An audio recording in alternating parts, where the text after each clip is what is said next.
Hi guys, and welcome back to Christina at Home. On this channel, I will be sharing with you my 1930s bungalow home renovation journey and also UK property tips. So if you haven't already, please do remember to like, comment and subscribe to my channel, and also to follow me on my Instagram page, Christina.at-home. In this week's video guide, there is no update on my home. It's still the same as the update last week.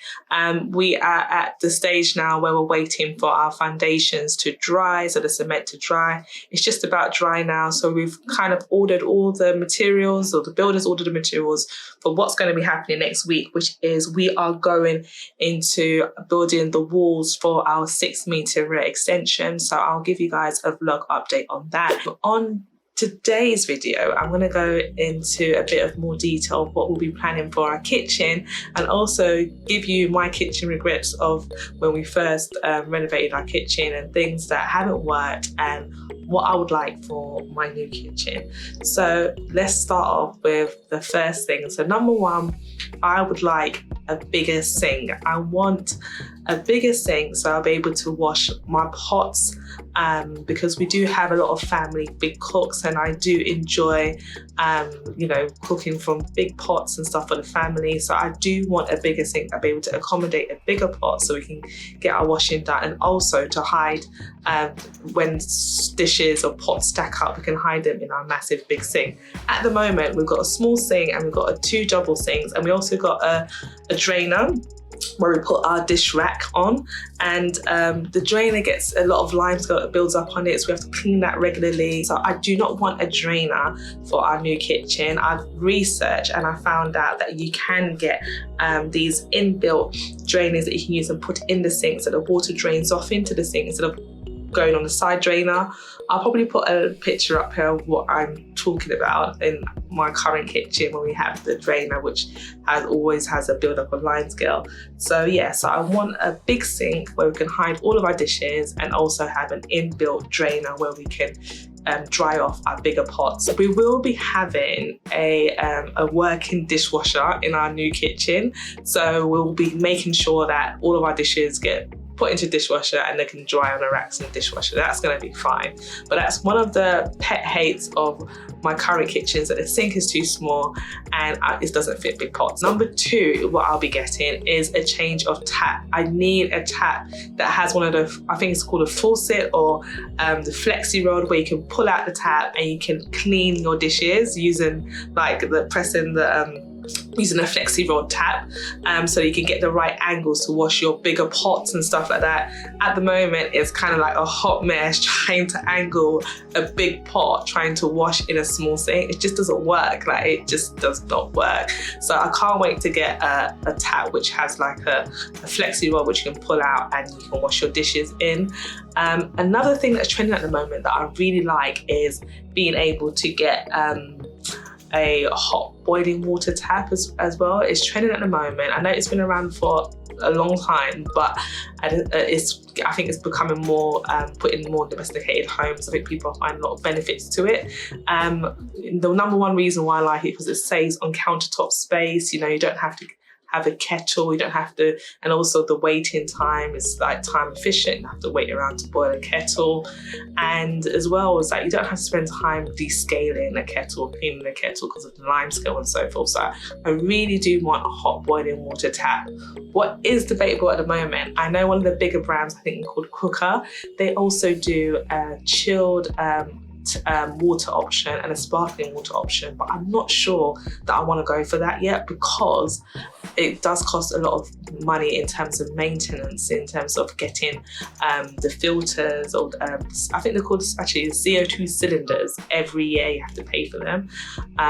So yeah, so I'm just doing a bit more research and trying to look for the maintenance cost of getting the chilled water and the sparkling tap included in that. But I definitely want the boiling water tap or the hot water tap, and yeah, I do want the pull-out flexi rod for taps. That's one thing that we definitely are getting in the new kitchen. and yeah, and that will just make life easier when it comes to wash a bit bigger items and roasting pans, etc. The other thing that really annoys me about the kitchen that we have at the moment is the gaps between the top of the kitchen cabinets and the ceiling. Now, we store boxes up there, we store God knows what up there, and the amount of dust that settles up there is annoying. It's annoying to clean. I do not want to see any gaps in a new kitchen. This needs to be gone. So even when we get our kitchen units, if we can't reach the ceiling, I'm thinking about getting coving or some MDF to cover those gaps, and so we don't see those gaps anymore. I'm just fed up of seeing it every time I walk into the kitchen and storing. It's just an excuse to store things on top of things, really, and we just need to eradicate that. So yeah, that is one big thing that I'm happy to see the back of. Number 4 for me is the counter space. We do not have that much counter space at the moment. It's been clogged up with like the microwave and the kettle and the toaster and this and that. So I'm gonna make sure that we have a lot more counter space, and one thing that we are having that's going to help with that is a massive island, and the kitchen island is not going to have any sink, it's not going to have a hob, it's just going to be just a slab of a countertop, which is probably going to be quartz, yeah, and nothing on it, which gives us plenty of space to do our food prep on.